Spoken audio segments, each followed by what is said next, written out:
Hi, my name is Sushma Bharat. I head programs and marketing at Vired. Today we have with us Naina Lal Kidwai. Ma'am, it's so nice to have you with us, and I'm really looking forward to our chat. I want to talk to you about learning, about education, about edtech, about your career, and about some advice that you can give us and to the people who are watching today. I'm honored, delighted to be with you.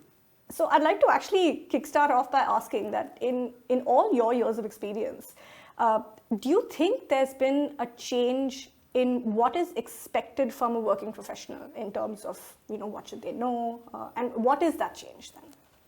If you look at the fact that I've spent 35 years, there's certainly a change. And the change has really happened from moving from hierarchies to a meritocracy. So it's very favorable. But the big change, Sushma, is today with COVID. I believe that this is one of those pivoting moments in management and for people coming through the system where there is going to be the need for different skill sets and equally a very different perspective that managers and corporates are going to see. One of those will come, of course, from the fact that the work from home is, I believe, here to stay. It may not be 100% work from home, but every company has now got comfortable with it, and we will see this combination. But working with that combination is not easy. I was part of a Harvard Business School panel, actually, which was reviewing what are these new traits or traits which we are going to be looking for from people in the workplace.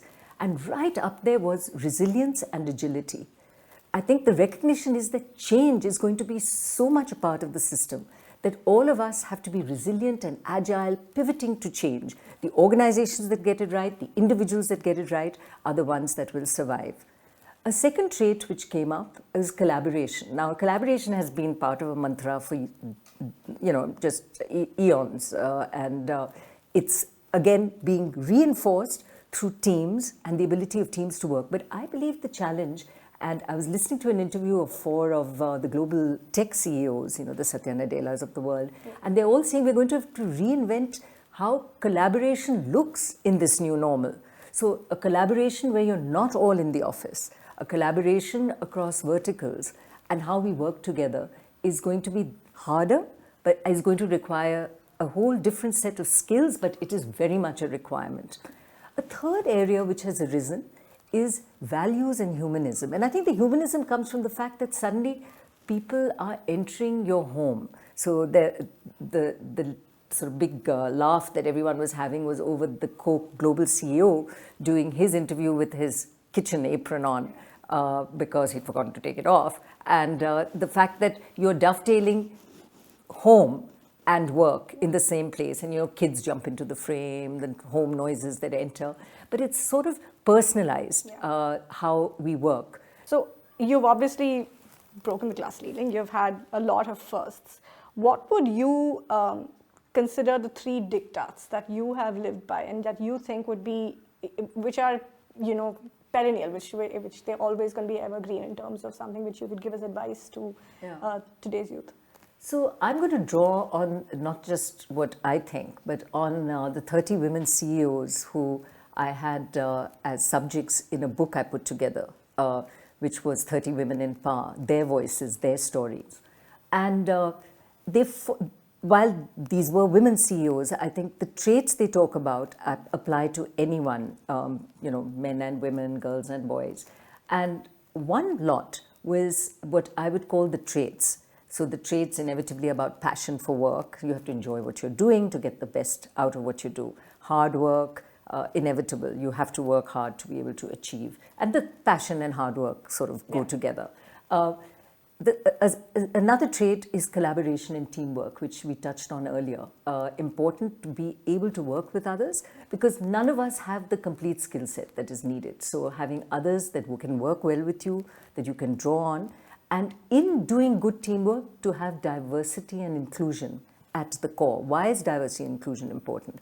It's not a tick box exercise of, I need women on my team, I need people from the north, I need people from the south. No, it is about diversity of ideas. So the team I have a voice, I must hear their voice, there must be disagreement at the top table at every discussion, disagreement which is positive, we all come to a solution, Once a collective solution is arrived at, we align around that solution. We don't just hold dogmatically to our views, but airing our views and everyone having a voice is important. So the diversity of ideas and the inclusion of ideas is very important. From that flows innovation. Innovation of ideas and thought, because if we all keep thinking the same way and do the same old thing, we're not going to be able to innovate. And innovation is key in the workplace, or if we are entrepreneurs, then even more so. So these traits were outstanding and were said across the board by these women CEOs. And I'll just add one, and which is more peculiar to women, which is ambition is not necessarily bad. Many of the women were really not necessarily my age, but not that much younger either, all stating that, we grew up in a period where women being ambitious was not seen as the right behavior. However, every one of these women was of the view ambition is not bad, but that ambition is not to kill your neighbor. The ambition is to compete against yourself, to improve yourself, to make sure that you rise to your full level of competence. So those are the sort of traits bucket. I would add a second area, and that is how do we, as we move into more unitary families, build our support system. And the last and third area I would say is the power of association. And I say this because there's some words of Swami Vivekananda, and let me see if I can get this right, which have always stayed with me. And he says, a drop of water which falls from the sky, if you catch it in your hand, it's clean enough for you to drink. That same drop of water, when it falls in the gutter, is not even good enough for you to wash your feet with. That drop of water on a lotus leaf is something that you would enjoy. That drop of water in an oyster could become a pearl. So how do we create that ecosystem around us that enables that drop of water to become the pearl that it could become if we can get it right? So who we associate with and the positivity we bring around us is also important. So seek the right people, the right mentors, the right individuals who help you grow and get rid of the negatives around you to the extent you can, because those only bear in on you and pull you down. What do you think this generation is most equipped to do right? As in, especially in the light of that's the new normal, new situation we're living in. What do you think will come most naturally to them? Well, what I love about the millennials is there's a passion, there's a confidence, there is a belief in themselves. And I think we in the corporate world, those of us who've done that, have to encourage that, because that feeling of self-confidence is important. But in the process, we cannot stop learning. In fact, even when I think back about what I learned at the Harvard Business School way back in '82, 5 years after I was out of school, very little of what I learned was relevant, because education moves on. However, what we don't forget is how we learn. So the way we think, the way we learn are what is important, and the continuous learning is key. One of my most favorite Sanskrit shlokas, and I probably quote this to death, is Mahastavira Sangarakshita. To know what we do not know is the beginning of wisdom. And at any one point, there's so much that we do not know. So to be able to perennially learn, to suck up information, to ensure that we understand what we do not know. Organizations often deliver this to you on your doorstep, but we don't take it. But even when they don't, the ability to self-learn, to reach out, to sign up for programs is all part of what we can do, and it's within our reach. And that is something that we should certainly do.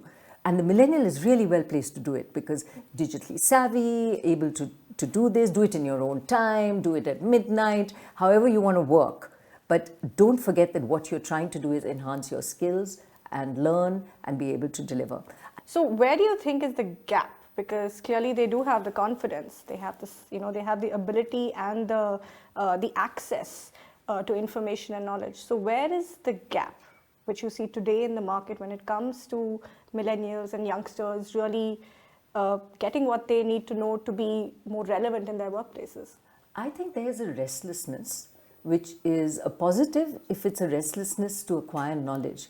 It's not a positive if it is a restlessness to, oh, this isn't working for me, so I'm going to move on. The ability to stay, the staying power, And I think the millennials get spoiled for choice to some extent. We didn't have that privilege. So I'm not saying that you have to stick in the same job for 35 years, but you can rethink why you want to move. Just because you don't like your boss, well, do something about working with that boss. I've been through a career where I didn't like bosses, but it didn't mean I had to look to change jobs each time. So you have to learn to work with where you are and jump ahead. See, can you convert that person to your way of thinking? Or recognize that maybe sooner or later he or she will move on, and that will give you a chance to renegotiate the way you work with the new boss. But that restlessness shouldn't translate to job hopping. And to also recognize what we aren't and what we don't do or don't know well. You can tackle some of it through education, but it's not going to be tackled if you run away from the problem each time. Having said this, I'm a firm believer that some of the biggest failures we have in life are the biggest turning points and learning points. So learn from those failures. Don't think that a failure is something that you have to throw the towel in and run off. That failure in a good organization will give you one chance and two chances again, given that the failure was not malafide. In fact, many organizations recognize failure as turning points in the organization. Also recognize it as a failure and a lesson for yourself as you work. So with your extremely amazing career in finance, where do you think the skilling and how can education and technology really play into that? What do you think is the future? Where do you think that how can we really kind of bridge that gap? I just wish that in my day we could have had some of these amazing tools available to us. Because if you look at the world of finance, it's very broad.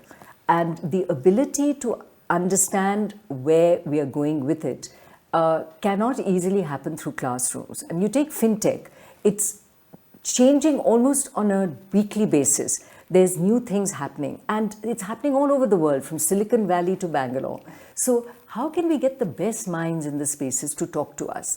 And the best way would be digital. These are very busy people. They don't want to fly in to meet little groups of students. However, if we can get them to get their training, their lessons in a way which can be digitally delivered, it's huge. So the whole fintech space lends itself enormously to a digital delivery. I think even professional work in finance, even traditional sort of chartered accountancy programs and so on, can benefit from this. Because if you look at a traditional CA program, people are going to office, they attend the article clerkship sort of period in an organization, then they go home and study. But what they're having to study on their own. Whereas if we can deliver this to them in a digital way, imagine digital programs that help you to basically get ready to do the exams, but even more important, to help you to absorb what is the essence of that education rather than learning by rote. So not only is it how we deliver digital education, but also the ability of the individual to have access at a level which we otherwise would not have. So every professional program should have a digital, if not a majorly digital component to it.